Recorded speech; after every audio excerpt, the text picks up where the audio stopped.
Let's talk about that. Let's talk about you. 'Cause our hosts Dowe and John wanna hear about the fishing you do. 'Cause we took our Garmin to the ends of the sea. The radar led us where we needed to be. Nothing we can't find in all the water. We wanna hear about the holes and the beds and the reef, the keepers and the roughs and the catch and release. Let's talk about everything from reel to bobber behind the Chartplotter.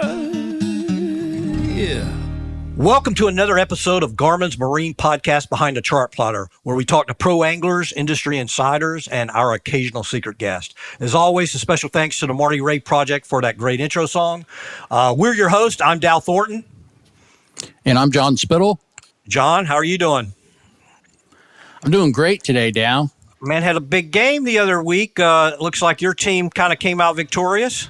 Yes, it's been a good week or two with football. My first team won. My second team, where Garmin is located, unfortunately came in second, but it was good for us. So, well, you know, that's talking football today. That's all gonna be perfect for our guests. So why don't you introduce who we have today? Our next guest is a Florida native and graduate of North Carolina State. He was drafted in the 7th round by the Detroit Lions. He played 8 years in the NFL for the Lions and Bears, a U.S. Coast Guard captain and fan of our Garmin Marine units. We would like to welcome Garmin-sponsored Willie Young Jr. to Behind the Chartplotter. Welcome, Willie. Hey, what's going on, fellas, man? I appreciate you guys for having me, man. Yeah, we appreciate having you. Absolutely.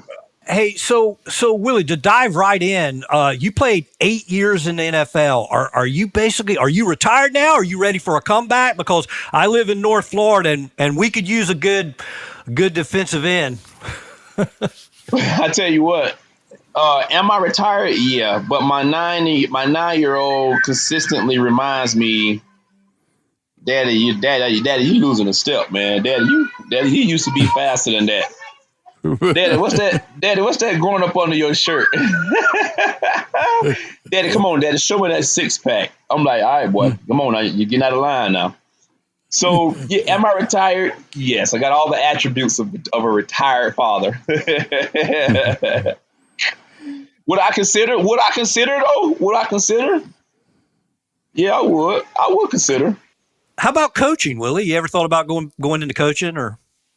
That's one of the questions that I'm often asked, and I'm gonna tell you what made me pump the brakes a little bit on that conversation, because I'm coaching every day. Yeah, true. I got 4 kids. They got a 15-year-old, I got a 9-year-old, I got a 3-year-old, and I got a 2-year-old, and they all act 5 years older than what they really are. So I'm on a consistent roller coaster. I mean, consistent. In my sleep, I'm having nightmares of these guys jumping on my neck. I'm telling you, my 2-year-old I got 12-foot ceilings, man. 2-year-old just jumped off the ceiling fan right on top of my laptop while I was trying to get set up. And I'm like, yo, that's what we're doing right now. You're probably coaching the most important job of your life. So yeah, you got the biggest team at home. So I got to be honest here. The reason I said I would consider, the reason I said I consider playing again was simply because it would get me away from these kids. it would give me the break of a lifetime. You understand? I got you. No, man, all jokes aside, man, I tell you what, I'm always asked, that's a very common question that I'm asked with what I've been able to accomplish throughout my career, and been able to what I've been able to accomplish, what I've been able to overcome, showing resilience at a pro level when the odds were stacked against you, and just knowing how to approach adversity, knowing how to take control of every opportunity, and just being in control of your life and your actions and the way that you go about handling and dealing with certain situations. And I tell you what, when you're a 7th round pick, you don't really have the luxury of taking a day off. You don't have the luxury of making a mistake, and the coaches just come and say, "Hey, it's okay, no big deal. Just do your best." No, we don't get that. It's a complete different tone. It's a completely different tone when a first, second rounder make a mistake versus a seventh round. There's no room for error. So just understanding, I went 8 years at the pro level, and there was never a day where I was able to take off. And I think that's one of the things that people recognize, and that I do appreciate that people were able to recognize and see that. And you got late round draft picks to winning Super Bowls. You know what I'm saying? Like, so it's no surprise that it's possible and that it can be done. It's just a matter of all of my resume just says, man, would you like to come out and coach? And I'm always, as soon as I hear that, the first thing come to mind is, man, I'm coaching every day of the week. I'm coaching. Yeah, you are. I'm coaching every day of the week. And now the older they get, they're requiring more time. Just the other day, they couldn't even roll over in the bed, and now here they go jumping off the ceiling fans. They all in and out of the swimming pools. I mean, toys. It's a playground in my house. So yeah, that's what makes it interesting about, as far as when you ask me about being a coach. That's really still putting it in a nutshell for you, so you kind of get a gist of it. But it's intense, man, around here. So anytime soon, maybe not. When my two youngest get up around 8, I say 8, 9, when they really start getting involved, then and understand a lot more, then yeah, maybe I'll consider it then, because that's where most of my time is going to be. Granted, I got one that wants to be a pilot, like seriously want to be a pilot, and the other, the one of them is in his mind at this moment, he's the best athlete in the world, which is the right mindset to have, and the other two are just running around with diapers and sippy cups all the time. So I think when my two youngest get to that 8, 9-year-old point, then that is when I would probably really consider getting into coaching, because I'm not doing so much coaching at the house versus being able to give the proper and the proper amount of energy to the guys, to whichever team or whatnot that I might potentially coach. So, Gotcha. Yeah. So Willie, it sounds like you're getting sacked around the house, and I'm a stats guy. And looking back at your stats, you had 32 sacks in the NFL, and you had 1 interception. I'm curious on that interception. Who did you intercept? And I think you ran it back, didn't you? You know what? I did run it back. I did have an interception. That was versus the St. Louis Rams. If I'm not mistaken, I think it was the Rams. I think the quarterback was... Who was their quarterback? Was it Goff? Or Bradford? Quarterback? Was it Bradford? Bradford. It might have been Bradford. Yep, Bradford. And it was interesting, man, because they had me playing outside linebacker. And I've never in my life even I'm not going to say never considered it, but I was always by trade a defensive end, a 4-3 defensive end. So when we switched over from a 4-3 in the midst of a coaching change, we went from a 4-3 to a 3-4, which means that defensive end, who's normally in a 3-point stance, this guy has to stand up now and play ball from a 2-point. Now, the only thing that I liked about playing outside linebacker is that when I got tired, I could stand up. I didn't have to get in the stance, and my head was angled toward the ground, and I'm trying to catch a breath before the next snap. You know what I'm saying? But from a 2-point stance, the game is a completely different game. When you stand up, you see everything. A true defensive end in the 4-3, he sees one thing before the snap. He sees the ball. And when the quarterback says hike, he is got his mind set on exactly where he's supposed to be, what his job is. As an outside linebacker, it's a completely different ball game. You see the head bob up the center. You do see the ball. You see motions. This is all pre-snaps. You see hand signals. You see shifts. You see eye contact. You see, from the quarterback to the tight end, or quarterback to the receivers. Okay. And then once the ball snaps, the guy that you initially covering could change in a tenth of a second. Now you're either you're trying to reroute a guy, you got another guy who's going to motion over and create a bunch or whatever you want to create a particular formation now, which changes your responsibility basically. And one of the most memorable moments at outside linebacker for me was having to reroute Odell Beckham in the slot. Now, if you know anything about the game of football, you take any defensive end and you put him on Odell Beckham, you might want to just, you know what I'm saying? Like, just go ahead and just say, just tell the referee to hold both of his hands up. All right. Just go ahead and just get him in the air right now, because everybody knows what's about to happen. Okay, well, I was in a position where I was like, okay, it's one of two things going to happen here. This guy just going to run right by me and I won't even see him. Or I can play a mind game and try to finesse it a little bit and make him think I'm going to go out, but I'm really going to head back in and kind of give me a fighting chance. And this guy come all hype. He comes right at me. I take a jab step outside before he takes his step. Based on his split, I knew he might have been kind of favoring. He wanted to go inside, so I was playing inside leverage. And then at that point, on the snap of the ball, I take a hard jab step outside, knowing that he wanted to kind of go take an inside cut. And I came back. When I took that jab step outside, I was already loading up to come back and like reroute him and like slam him or knock him off his route or throw him down to the core where he couldn't get out on his route, And sure enough, I got a good piece of him, and I hit him so hard, man, he pretty much, he hit the ground so hard that when he hit the ground, the referee just saw him flying, and the referee threw a flag. And I was perfectly legal. I was perfectly legal inside of 5 yards. And when I tell you, I got a flag, cost us 5, illegal contact.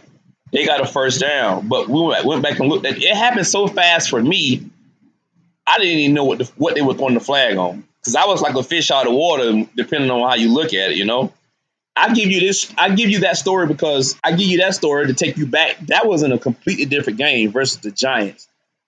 I'm giving you a completely different game, but I want you to know what I'm dealing with at outside linebacker. It's like brushing your teeth with your left hand. Okay, well, let me go ahead and fast forward a couple weeks to that game where I had this interception.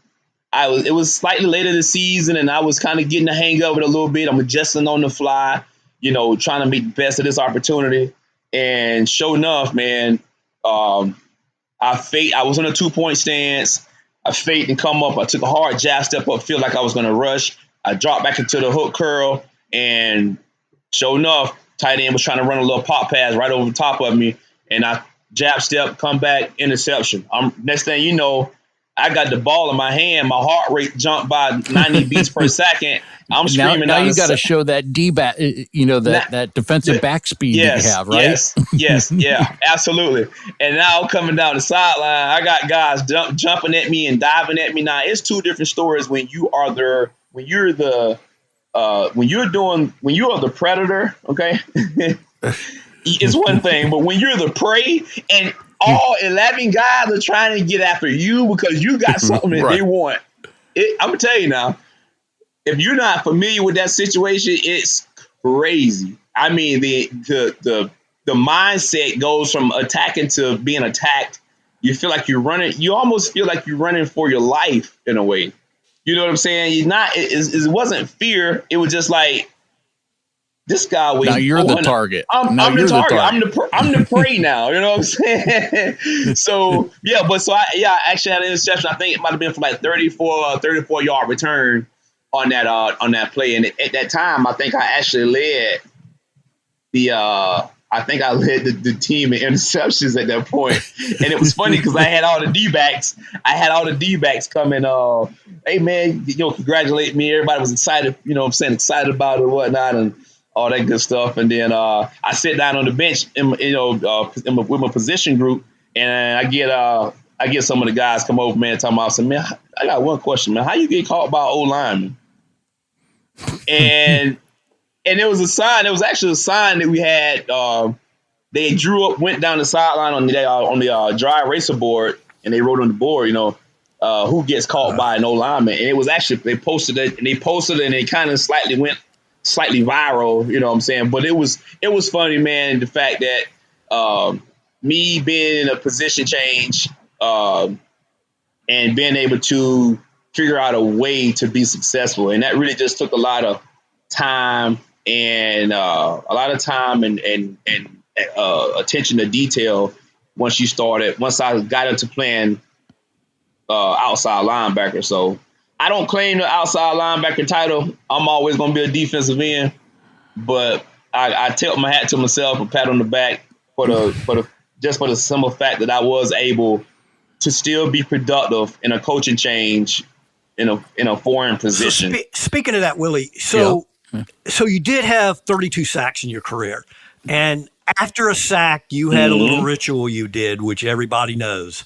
So can you explain that? How did you come up with that? Well, I know I enjoy fishing. And when I started understanding, what celebration was that? What's his celebration? And why does he do that? And why does he play the guitar? Why does Jerry Allen, sack a quarterback and he would go down and he would tie the calf up and throw his hands up? You know what I'm saying? Like, he loves cattle. He does the rodeo deal and all this stuff and bull riding and whatnot. Why does Marshawn Lynch eat Skittles? It's his favorite candy. You know what I'm saying? So why not, Willie Young, integrate my passion and what I love to do? Why not integrate a fishing symbol to indicate that I love fishing? That's where it came about, my passion for fishing, for the outdoors. And I tell you what, man, you should see, I bought my kids this little inflatable boat, and I got them 2 paddles, and I put the 2 and the 3-year-old in there, and they got a little fishing poles, a little push buttons, and they in the swimming pool, and then the 9, they cast out, they push the little push button. They hadn't got quite to the casting part yet. They push the button, and their bobber is sitting in the water and floating as if they're fishing. And then the 9-year-old swims on the water, come over and grab the bobbers, and now we're fishing in the boat, man. And it just happened like yesterday. So it was like pretty cool to see them out there. And every time I leave, I can grab a certain shirt out the house, and they see me walking out the door. Daddy fishing? Daddy fishing? Daddy go fishing? Because they can tell what clothes I'm putting on. Yeah. Exactly. So I said that just to say that how deep fishing runs in my family. From my grandfather to my dad, my entire family always had a passion for fishing, and we never in a million years did we know how far along we would come in the fishing industry and just our range of what we can go and catch and what we have access to now, and awesome. And stuff like that. So. But the fact that our love for fishing is just, it's ridiculous. So Willie, speaking of that, what boat or boats are you fishing out of today? What boats am I fishing out of today? I am fishing out of a 22 all custom aluminum boat. I had it fully equipped, sea deck down. Sponsors from Strike King, Eagle Claw. I've got Mercury. Just all through the sea deck is pretty laid out. And then I have a 25-foot Shearwater, all center consoles. I'm fishing out of a 25 angler center console, which I've pretty much given to my dad now. And then I'm fishing out of a 36 Invincible with triple 400 Mercuries, Verados. So here's the thing. Why do you need so many boats? Why do you have so many boats? Well, the reason you live in Florida, so you can't have just one boat, number one, right? Exactly. So both of you guys hit it right on the head. Why not? Okay. Why not? I mean, why not? And then living here in South Florida, I mean, basically fishing capital of the world. At some point, you can catch anything. You can, whatever fish you go down to Panama or Colombia or whatever to go catch, you can pretty much just about catch it here within 80 to 100 miles out, whatever. You know what I'm saying? Yeah, the nice thing about Florida, you can bass fish in the morning, you can red fish in the afternoon, and you can sailfish, marlin fish, tuna fish in the afternoon. So you're right. Yep. And based on my location, I mean, I got Lake Okeechobee 30 minutes to the west of me. I've got the Atlantic 30 minutes to the east of me. And then the canals here in South Florida holds plenty of peacock bass, clown knives, bluegills, crappie, shell crackers, you name it, we have it here. And you can get away with fishing those different bodies of water in one boat. But the way I like to have my stuff set up is when you have a lot going on in your life and in that industry or whatever that might be that you're doing. In this case, it's fishing. So there's so many things that can go on in the course of a day. I got enough firepower to run 300 miles round trip, or I can just run to the canal and just hang out and fire up the trolling motor and just cruise along, or I can run on Lake Okeechobee and try to pull on some 10 plus pound bass all day, and be perfectly fine. But when you have a lot going on, to me, it's important to have everything pretty much laid out, and all I got to do is back up, hitch up, and pull off and take off, and let the games begin. Boats are like fishing rods, right, Willie? You don't just go fishing with one fishing rod. No, absolutely not me. And I would say I'm very fortunate, very fortunate, very blessed to be in the position that I'm in. And I just feel like the way that I do it, the way that I do things, it shows a lot of the appreciation that I have for the outdoors, for boating and the fishing industry, man, because I just can't seem to get enough of it. And now, I mean, it's pretty impressive. I mean, all of my boats are pretty much decked down with Garmin, from the 16 inches down to the 12 inches, 10 inches. The XSVs has been my series right now because they pretty much the quality right now is just from electronics. I say 10 years ago to now, it's night and day. The clarity that we have and the technology that we have now. One of my favorite right now actually is the Panoptics. That's one of my favorite right now. That's just you talk about seeing on the water with it's like it's like sitting on the patio and just watching the birds fly by. Yep, it's like video game fishing. Yeah, I'm telling you, exactly. All right, Willie. Now we're going to get to the not so serious questions, and we're going to let John lead off. Was that serious? Are you serious? Was that serious? Yeah, those were serious questions here. Oh, man.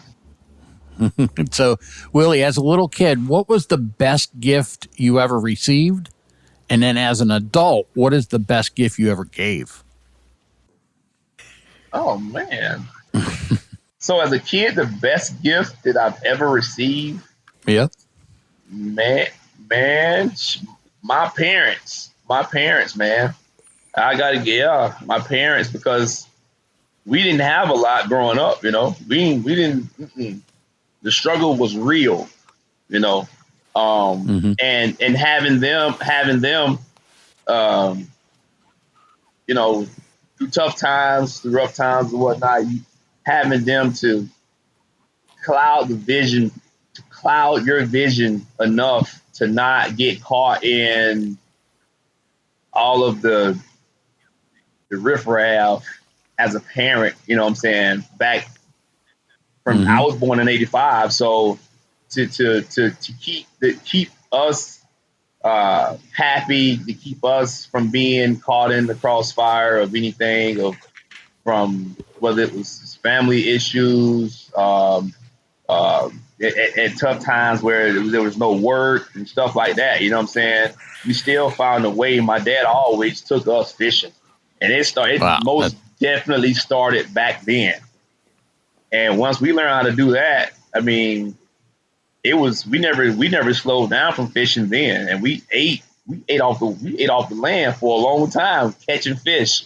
I mean, when I tell you we ate some bass, catfish, crappies, the bluegills, and we lived off fish for years, you know. So that would be, it's that would be it. I mean, my parents played a major role, and then my daddy got me into sports, you know. That's the best answer we had for the gift is your mom and dad. Yeah. How about the best gift you ever gave? The best gift that I've ever gave was the love to my kids, my family. Yeah. I say that because I see now, when I was in the heat of my NFL career, actually I had my 15-year-old when I was, how old was I? 18, 19, right out of high school, like maybe 6 months out of high school, I had my oldest.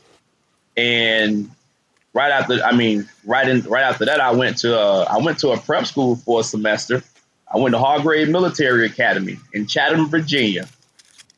It was the first commitment that I had to make in my entire real serious commitment for the bigger picture. I had to make a commitment. I had to cut my hair. And that was one thing I really I'd never considered cutting my hair. But Hargrave Military Academy was a private school built on a military, foundation. So I instantly went from freedom to, I better have my bed made up in the morning. I better be on time. You got X amount of time to eat in the mess hall to eat. You got so on and so on, you know. And so I went from there straight to NC State, and me having the opportunity now to see my three now, my 9, my 3, and my 2-year-old, me actually being here every day and seeing them grow up has really given me a different perspective on what I miss. So therefore, I'm not willing to miss a second with my kid, with my last three, the 9, the 3, and the 2. Me just seeing them grow every day, seeing the energy, seeing them progress, seeing them grow, seeing them make mistakes, seeing them depending on dad to fix something or help them up when they fall or whatnot. So I just see that, and it's like, man, like me giving them my love and my commitment to the same commitment my dad gave me. I just feel like all of that energy and my parents gave me, I'm just pushing it right back out now to my kids. Because I most definitely see the importance of a father figure or playing a role. Because it's so easy. That being said, it is so easy to be a terrible parent. It's so easy. And it takes a lot. It takes more out of me now than it does playing football, than it did playing football. Willie, you were talking about how you grew up fishing and you fish a lot now. Have you ever had that one fish that got away that haunts you in your dreams? Mm-hmm. Yep. And you know something? There was my most recent one. I've got a number of them, but my most recent one was we were fishing about 60 miles out. Yellowfin. We didn't know blackfin. We had no idea what. And we had the whales blacked out. We were pitching nice big juicy pilchards and boat trolling them because they were real finicky. By this time the sun had just started to peak. These fish are on the verge of getting ready to dive back down to cool water and come up periodically here and there. But at that point, it's really hard to get them to bite. So we get right on them. We got it right in position. We got up ahead of them as that school pushed forward, and they push forward. They come right up on the slow troll our baits, And it got closer and it got closer, and it was like the anticipation just went up. Then next thing you know, the sonar started going off. It was like you could see me marking them down 40 and 80 feet. They were just all over the place.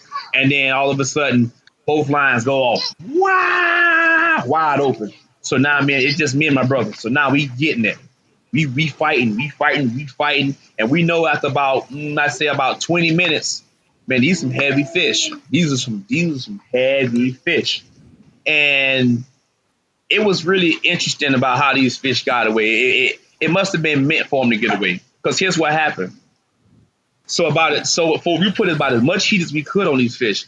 And then next thing you know, we trying to figure out why. I was off the bow, my brother was off the transom, and I'm like, why are our lines still kind of like angling toward each other? So the best way to untangle two lines that has tension, one of the guys need to go in the free spool to reduce the tension and the friction. And then at that point, you bring both the tips of your rod together, and you can just about figure out which way you need to go to untangle it. Well, we did this for about 5, maybe 10 seconds, and it's like that felt like we were fighting and trying to figure out which way to go. It felt like a lifetime because we knew we had some quality fish on. So we ended up fighting. And this thing, we see this the string coming up, and the string is attached to a balloon. One of those gender reveal balloons. When you know how they do to pop the balloon and it whatever, they let it go up or whatever and floats away. Well, here we go 80 miles out, and we tied off to these gender reveal balloons. We could just see the glow from those fish, probably 60, maybe 60 feet down. The water is super clear, so the visibility was there. And when I tell you, the balloon cost me, if I had to guess, we were looking at every bit of anywhere from 80, I say anywhere from 70 to 100-pound yellowfin, which is it's not rare, but it's not common that you get those fish in the boat. You know what I'm saying? Mm-hmm. On average, we slamming 60s and 80 on the deck on a good day. But when you get up past that 80 range, I mean, I can only assume that this fish was, pushing toward 80, 90. I mean, I'm talking about some quality fish. And that fit, we lost one of those fish. The one my brother brought in was every bit of 65. He was all of 65. But the one that I lost, it was just like, I'll never really know for that to be the biggest yellowfin that I had in the most, I say in the recent years. That would be it, man. That moment right there. I actually got some of this content. I have to dig it up, man. But I lost a nice yellowfin, and I'm assuming, we get occasional blues that have come through. I never saw my fish. We saw my brother's fish. And I can only assume if his fish ended up being 65, my fish would have had to be every bit of 80 plus pounds. Nice. I was really hurt, man, because those opportunities come few and far between. So that was my most recent. Yes, for sure. So Willie, how did the Garmin units help you put you on those fish? What do you see helping you, and what kind of technology from Garmin has helped you with that? So what I like the most about Garmin is it's really user friendly. You can almost know nothing about chart plotters. Absolutely nothing. Okay. When you want to talk about electronics that have been simplified down to the decimal. I mean, it's just, it was so well thought out. That's what makes it so easy to use. Now, once you get that working for you, when recently, I think a year some change ago now, when Garmin paired with Sirius XM, it was probably one of the best things on earth to happen. And I say that because it takes a unit like Garmin. Right now I'm running 76 16s, and I don't see the quality. I don't see a reason to upgrade. It's just that nice, and I'm like 2 years behind. You see what I'm saying? Mm-hmm. Yep. So I love them just that much. But I am a fan of my new stuff too now. I got a set of 8610s, got a set of 8612s. So I have all these units. Just about each one of my boats have 2 units on each one of them.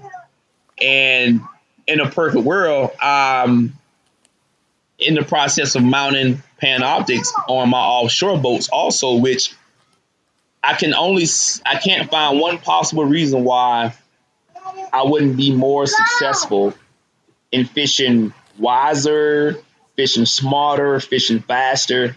Instead of me, I'm gonna put it this way, fishing Garmin, I can go out. I've gone out and used nothing but my navigation.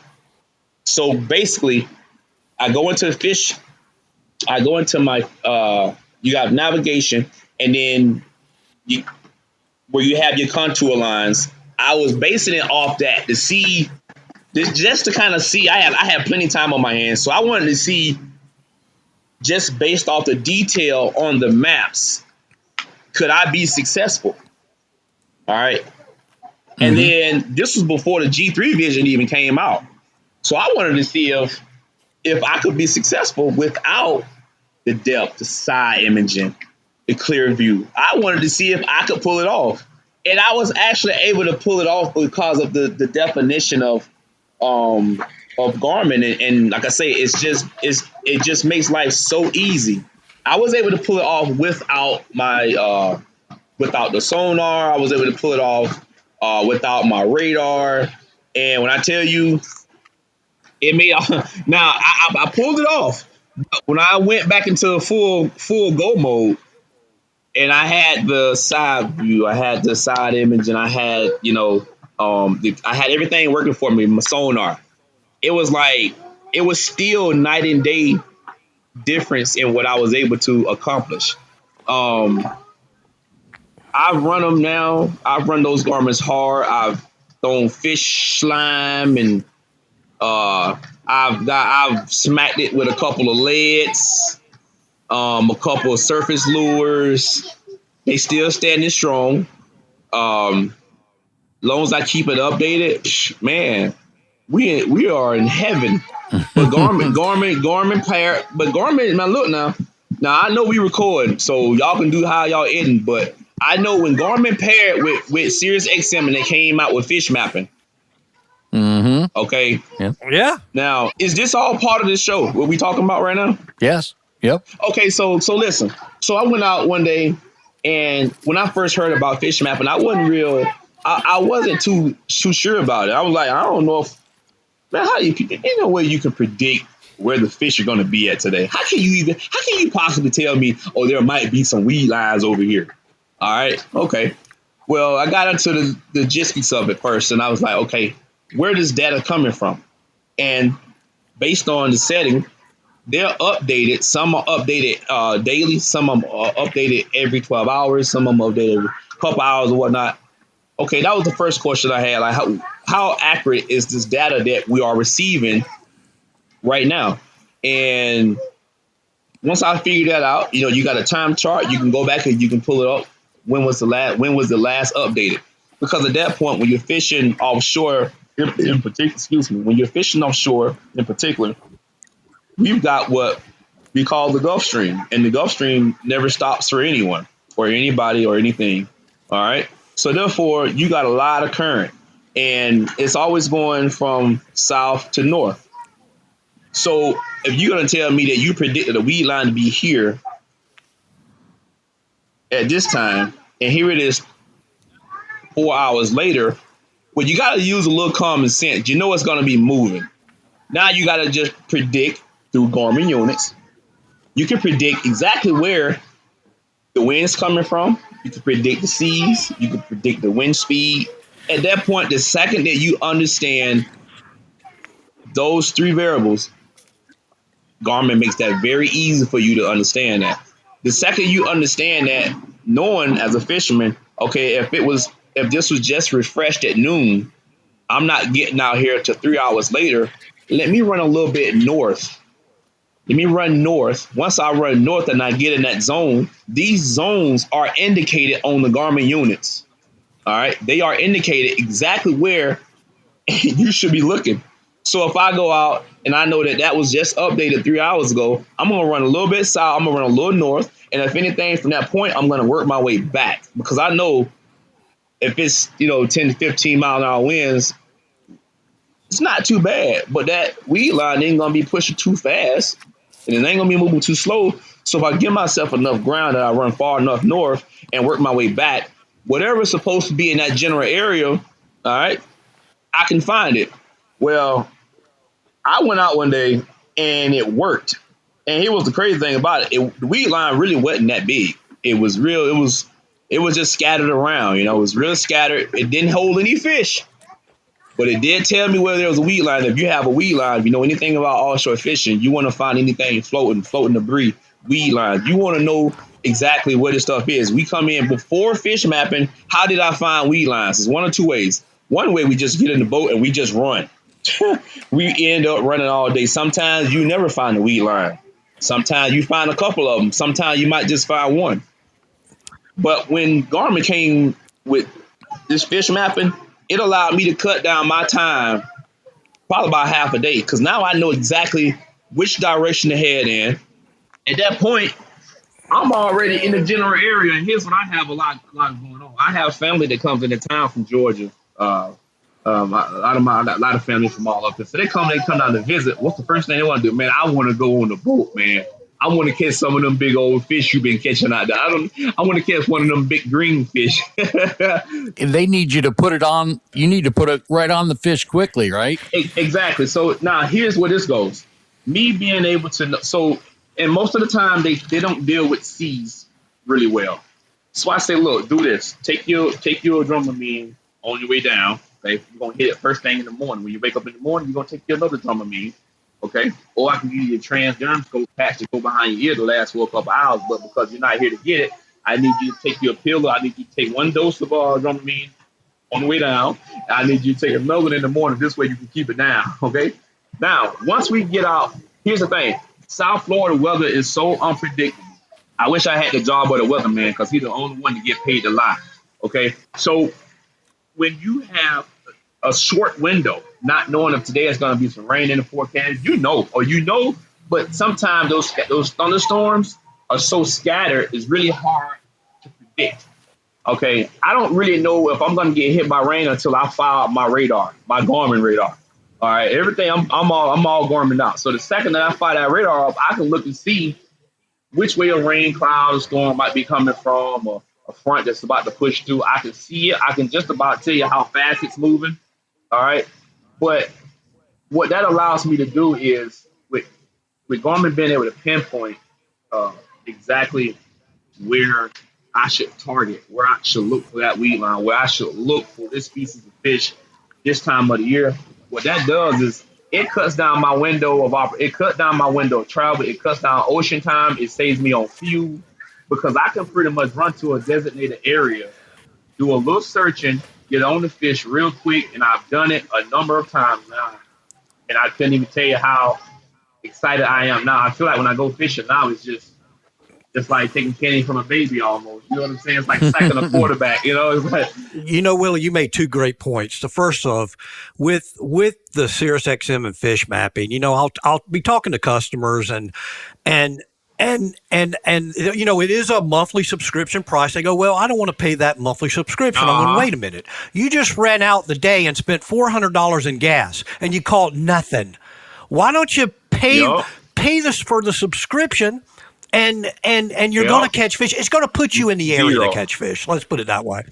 And the other thing is you said update your unit. And that if we can get anything to listeners out there, make sure you're doing your software updates because when we come out with new features, you don't have to buy a new unit. Just update your software. Mm-hmm. And most of the time that feature is going to work. So that's a key. Keep your product updated. Yep. Exactly. And we're making it easy with updates now through Active Captain. So, with Correct. Active Captain, Yep. you can do it right through your smartphone. Via and mobile then phone. Send the updates. Yeah, So- and I did an update the last 2 days. I did the 4 boats in my yard updates, all on Active Captain, which is a really cool feature because you can pretty much you can record. Instead of trying to take a picture of the screens from your iPhone, your smartphone, you can actually allow your phone Yep. permission. You can allow your Garmin units to allow you access your Garmin units through your smartphone. And at that point, you can record from there as if it's on TV. I mean, it's like crystal clear. It's legit.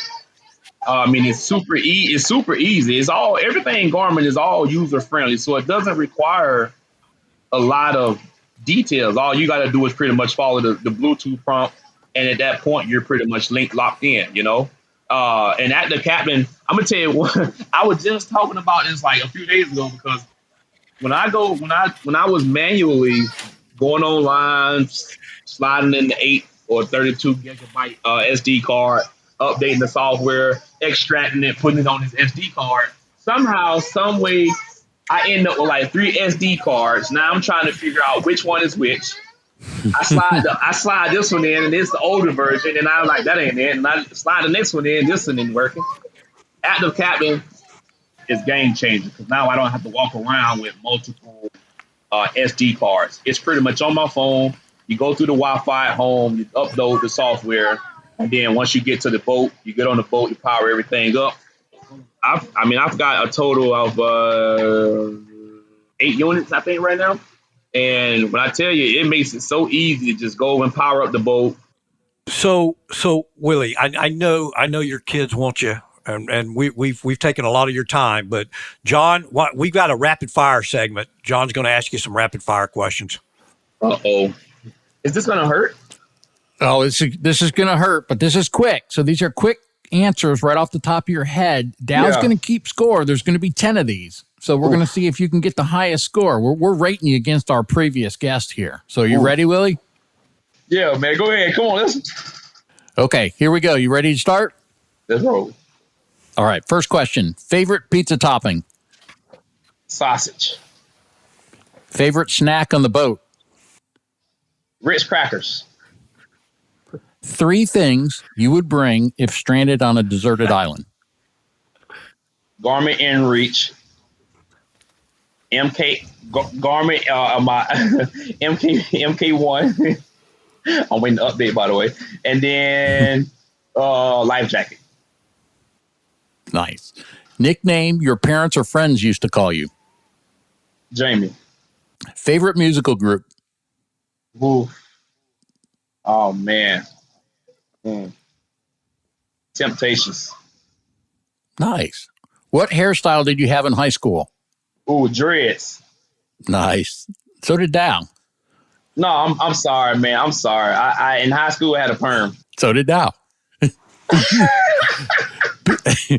It was the 80s for Dow. I had a little bit of both. I had both of them. I was off and on. Couldn't figure my life out. Okay, I'm listening. Pick one. Super strength or become invisible? Oh, invisible. Easy. What's your most unusual talent? Oh, man. Woo, most unusual talent? Flexibility. And favorite Garmin Marine unit? 7616 XSVs. Nice. And the 8600s, right? Since you got some of the new stuff out there. 8610s. I got all of them. 8610. Got I them got all. 8612 XSVs. InReach. InReach. I got them all. Got Nice, Explorer. nice. Yes, I have them. I have the Mini and the Explorer. Yep. That's awesome. Yep.